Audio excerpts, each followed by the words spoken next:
ہسپتال کا دوسرا دن ہے بہاولپور میں.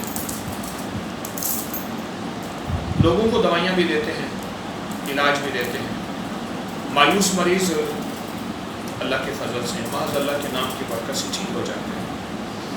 میری پریکٹس کو 30 سال سے زیادہ عرصہ ہو گیا ہے, لیکن کچھ دوائیاں ایسے ہیں, کچھ حکم ایسے ہیں جو گھر نہیں چلتے. اگر گھر والوں کو گھر کی منشا پہ چلا رہا.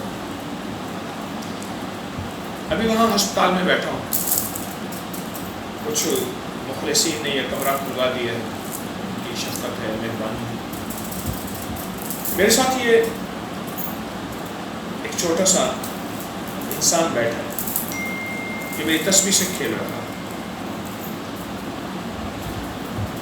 یہ انسان ایک شعور رکھتا ہے, احساس رکھتا ہے, اور اس انسان کے اندر ایک طلب ہے, تڑپ ہے, اس کے اندر ایک جستجو ہے جو میری انگوٹھی کی طرف متوجہ ہے. یاد رکھیے گا, اولاد نعمتیں, برکتیں, راحتیں ہو. اللہ نے قرآن پاک میں فرمایا المال والبنون, مال اور بیٹے اور نعمتیں, یہ اللہ کا ایک خاص فضل اور نعمت ہے. ہسپتال میں بیٹھے بیٹھے میرے جی میں آیا کہ میں بے اولاد جوڑوں کو ایک عمل بتاؤں اور ان کو یہ ضرور بتاؤں کہ بے اولادی کا تعلق صرف استغفار سے. جتنا زیادہ استغفار کریں گے, کیونکہ رزق جو رک جاتا ہے, رزق جو رک جاتا ہے, مال جو رک جاتا ہے, اور فصلیں اور زمینیں بانجھ ہو جاتی ہیں, اس کی وجہ ہماری خطائیں ہیں. یہاں تک تو ہوتا ہے, بے شمار واقعات ایسے آئے ہیں. صاحب قبر نے کہا کہ مجھے نکالو, میرے ساتھ کوئی ایسی قبر آ کے بنی ہے جس کے عذاب کی وجہ سے مجھے تکلیف اور بے چینی ہو رہی ہے. یہ تو ہوتا ہے, یہ تو ہوتا ہے. کیا زندوں کے ساتھ اس کا اثر نہیں ہوتا؟ تو ہمارا جو نظام ہے, ظہر الفساد فی البر والبحر, یہ جو خشکی اور تری میں جو کچھ ہے وہ تمہارے ہاتھوں کا کیا ہوا ہے. تو بے اولاد جوڑوں کے لیے میں کچھ چیزیں عرض کروں.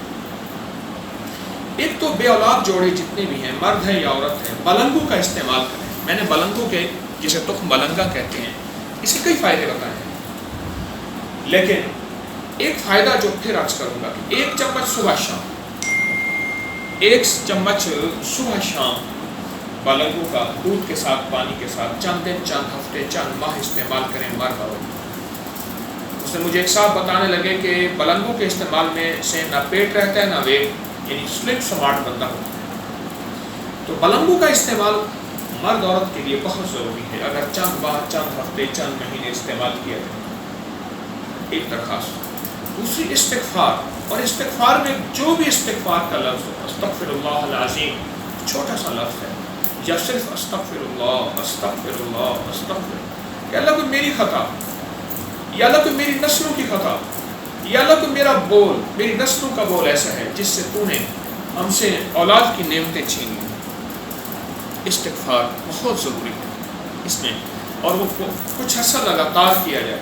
یہ نہ ہو کہ 2-4 دن کیا جائے اور اس کے بعد چھوڑ دیا جائے, اور پاگل ہو کے کریں. وضو بے وضو, پاک ناپاک, ہر حالت میں, دونوں میاں بیوی پاگل ہو کے کریں اور بہت زیادہ توجہ سے کریں. اور ایک چیز اور ہے جو بہت ہی بہترین ہے اولاد کے لیے, وہ یہ ہے کہ حضرت ابراہیم علیہ السلام اور حضرت زکریا علیہ السلام, یہ وہ جو 2 پیغمبر ہیں جنہوں نے اللہ سے اولاد مانگی ہے, نفل پڑھ پڑھ کے ان کی روح کو ہدیہ کریں. بہت کمال عمل ہے بے اولادی کے. نفل پڑھ پڑھ کے ان کی روح کو ہدیہ کریں, وظیفہ پڑھ پڑھ کے ان کی روح کو ہدیہ کریں, صدقہ کر کر کے ان کی روح کو ہدیہ کریں, صدقہ کر کر کے ان کی روح کو ہدیہ کریں, اور خیرات, کسی غریب کو کھانا کھلانا, کوئی صدقہ کریں, یہ کر کر کے ان کی روح کو ہدیہ کریں. یہ اولاد کے لیے بہت باکمال عمل ہے. اللہ پاک جل شانہ وارث عطا فرمائے.